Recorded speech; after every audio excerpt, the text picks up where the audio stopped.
Hi, Autumn from Mindful Motion Physical Therapy here, and I wanted to spend a little bit of time reaching out to all of you to talk about pain and stress. A lot of the people I work with in the clinic, including those of you that are listening now, work with persistent pain in your body, whether it's in the muscles or the joints or your nerves. I myself also work with chronic and persistent pain in my body.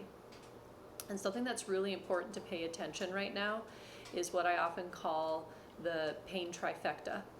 And it's the concept that when we experience pain in our bodies, it's because our brain has assessed that there is danger going on. And that danger assessment comes from a combination of inputs.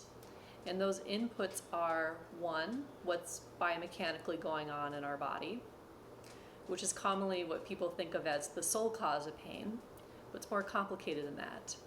Okay. The other two inputs that make up the pain trifecta, therefore, are stress, whether it's positive or negative stress, and the third component is the immune system.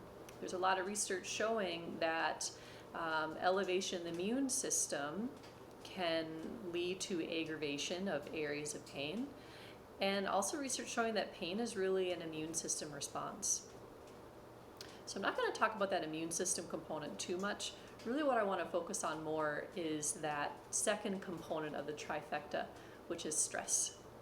So most of us right now are experiencing a higher level of stress.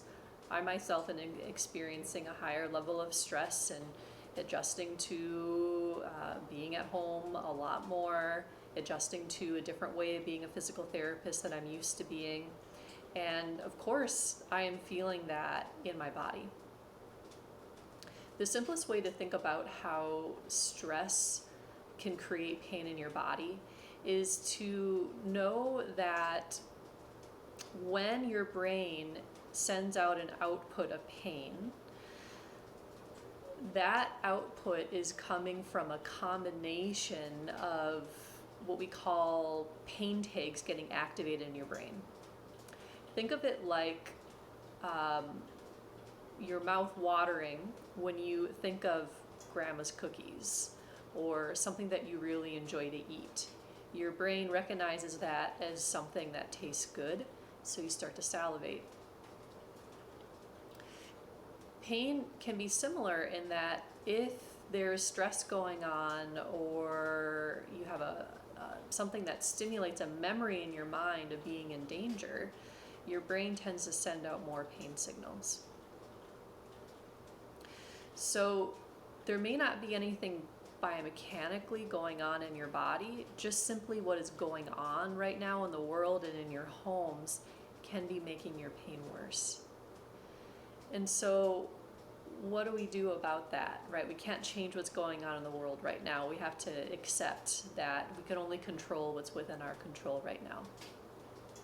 There's several different techniques that I think are very effective at working with pain that are not biomechanically based necessarily. One of those techniques is simply taking time out for quiet in your day. Turn away from the news media, turn away from the social media, open a window or go outside. Another option is playing some soothing music, and give yourself a good at least 15 to 20 minute nervous system reset. And that's really where you're just allowing yourself to not focus on anything, okay?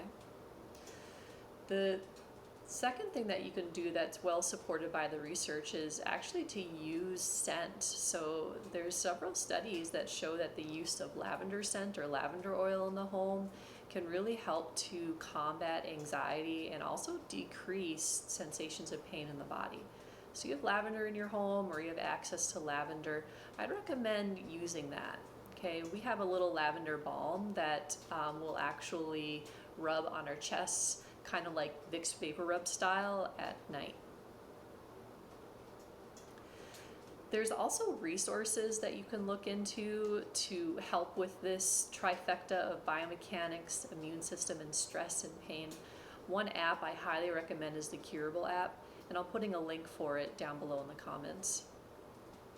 The other is a wonderful blog post by Ginger Garner, who's the woman that teaches me medical therapeutic yoga, and it's called The Sensory Diet. And it's a wonderful blog post to read with affirming statements and several different movements that you can do to help bring a little bit of balance to the nervous system when those pain tags are getting triggered. So I hope this is helpful.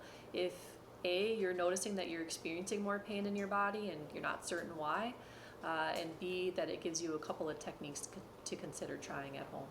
Thanks.